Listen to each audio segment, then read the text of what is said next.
So around 2010, I got these GTX 210 cards to try to not use integrated graphics to give the CPU maximum performance. But over time, I came to realize that they just don't seem to be fast enough. And I was trying to optimize them in one or another method. And recently, I was trying to optimize them by getting Fedora Core 41. And what happened was I thought that I couldn't use them anymore. It turns out you can, in fact, use them still.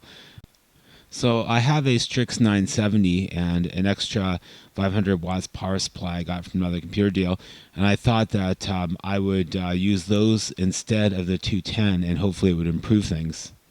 So it turned out that this old 500 watts or so supply is starting to rust or something, and I wasn't sure if this was just like a really early ATX supply or it had issues, because I know on one motherboard it wouldn't start at all. So one problem I noticed right away was that the 500 watt supply didn't have the 8 pins you need for the 970.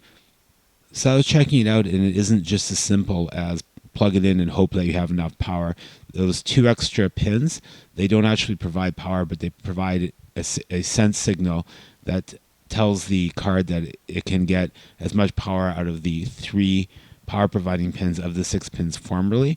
It turns out one of those pins wasn't necessarily used, but it certainly is in the case of the 8 pins.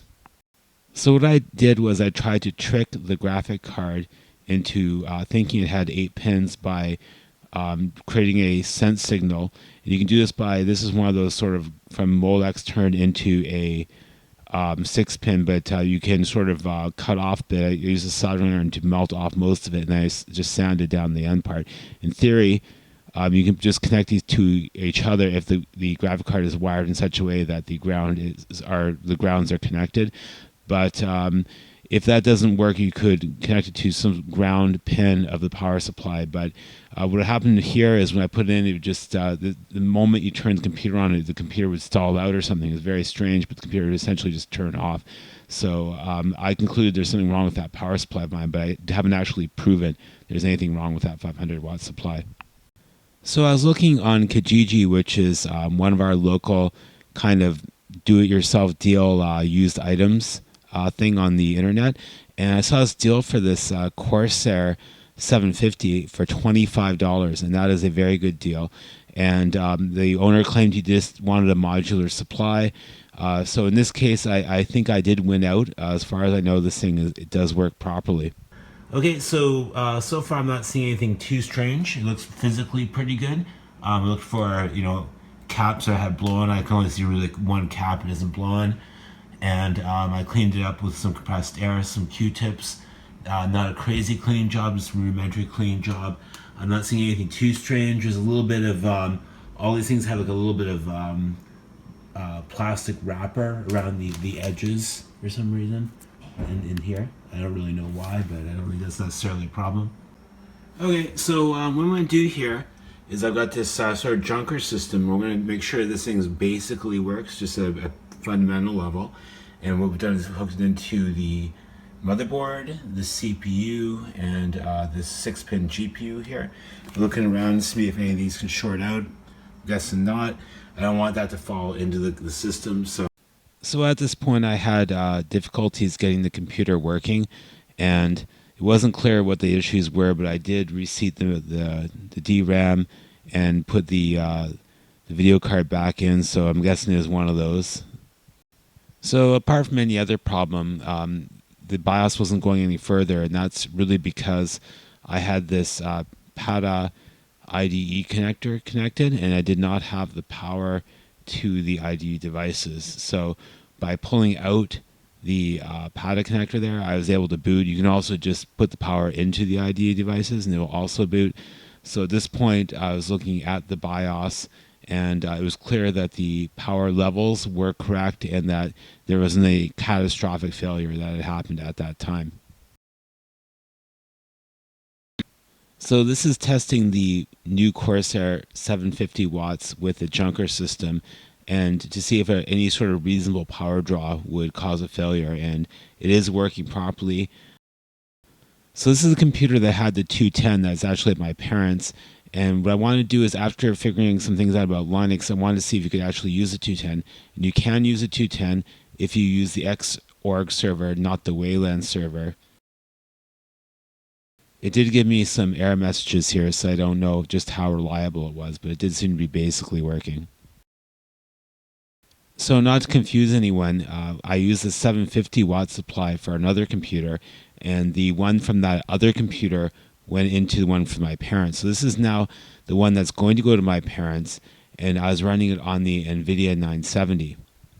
So here I was looking for a video that was highly dynamic so that we could see the smoothness of on the 970. Again, this is that computer going to my parents that had the 500, it's a gigabyte 500 watt supply that came from the computer that the 750 went into. Yeah, so I'm going in on ultra settings here. And of course the 970 just kicks any of the 200 series.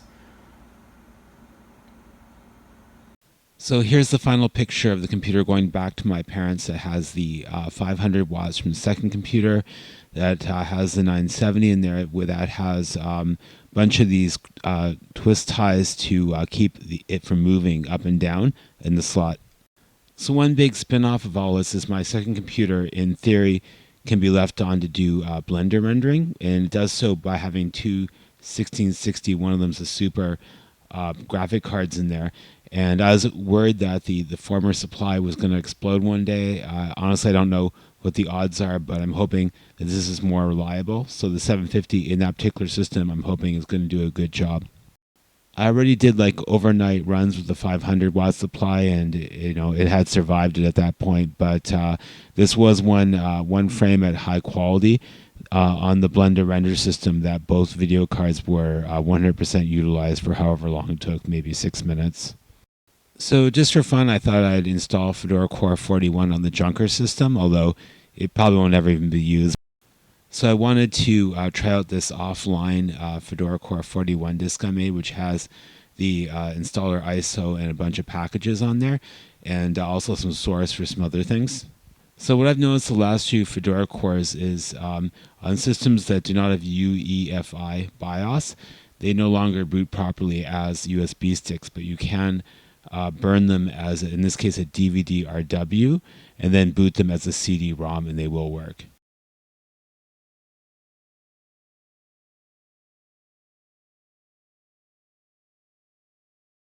So here I had a terminal through the network to the Junker computer, and what I decided to do, in some cases what I do, is just DD the image of the a DVD. This is the Fedora Core 41 offline install CD, and what happens is it gives you better performance later on when it's searching around for a lot of files. So if you have a lot of files, what I do is I usually copy to an image directly on the hard disk sequentially, and then I do a loop back mount to some place in the file system, and here I am installing the RPM sets.